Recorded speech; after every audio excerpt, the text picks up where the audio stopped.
Here I'm going to do some examples using the quadratic formula.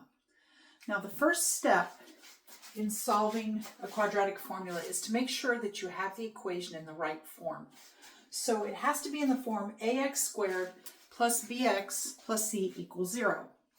So here you can see that my equations are not in that form. So I'm going to go ahead and subtract x minus 1 here from both sides. So I'm going to subtract x and add 1.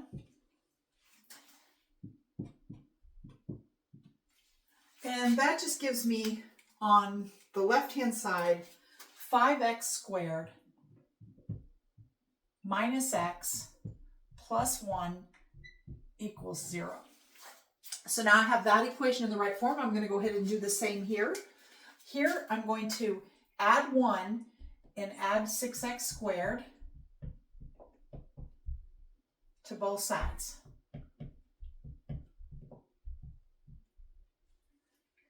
And what I get is, if I combine the like terms, 3x squared and 6x squared, I get 9x squared plus 6x plus 1 is equal to 0.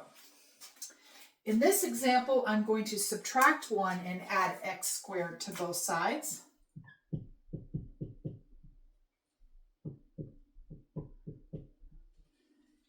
And that gives me x squared minus 2x minus 6 is equal to 0. So now I have my equations in the proper form. Step 2 is going to be to calculate the discriminant. And the reason why I want to do that is because the discriminant tells me how many solutions I have. If the discriminant is greater than 0, I'm going to have 2 solutions. If it's equal to 0, I'm going to have 1 solution. And if it's less than 0, I'm going to have no solutions. And why is that? Well, notice that if I take square root of a negative number, you can't do that. That's undefined. So that's why I get no solutions. And if this is 0, then taking the square root of 0 is just 0. And then you're adding or subtracting 0. So you're just going to get 1 solution minus b over 2a. And then 2 solutions is if you have a discriminant greater than 0. So I'm going to go ahead and calculate the discriminant in each case. So you need to identify your a, b, and c in your equation. So here a is the first leading coefficient. So a equals 5, b equals minus 1. I don't see a 1 there, but it's assumed to be. I'm just subtracting 1x, so it's b is minus 1, and c is 1. And so my discriminant, b squared minus 4ac, is going to be negative 1 squared minus 4, a is 5, and c is 1. So it becomes 1 minus 20, which is negative 19.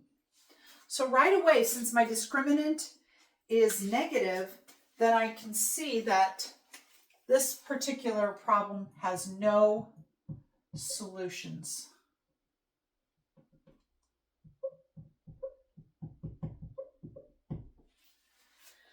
In the next example, here we have a is 9, b is 6, and c is 1. And plugging that into b squared minus 4ac, I get 6 squared minus 4 times 9 times 1. That's going to be 36 minus 36, which is 0. And so since it's 0, we have 1 solution. And what is that solution? That solution is simply x is equal to minus b over 2a, and that's because this piece is 0. So you have that 1 solution, and minus b, it's minus 6 divided by 2 times 9, which is minus 6 divided by 18, negative 1/3. So the solution here is x is equal to negative 1/3. third.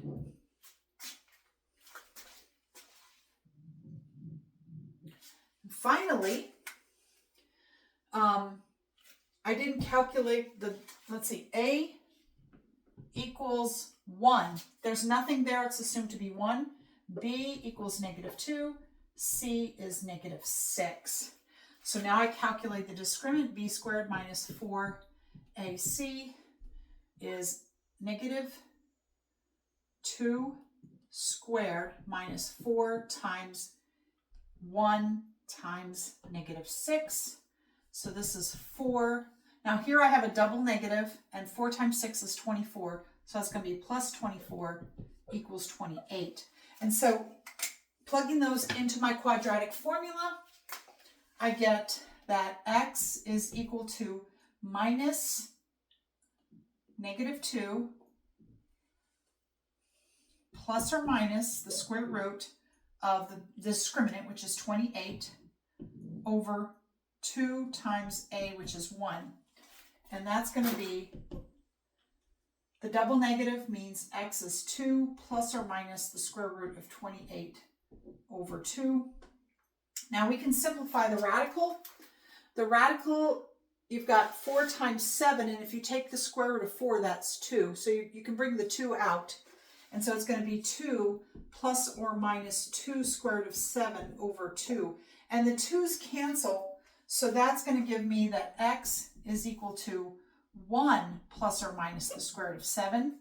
So x has, there are 2 solutions because our discriminant is positive, and those 2 solutions are 1 plus square root of 7, or x is equal to 1 minus square root of 7.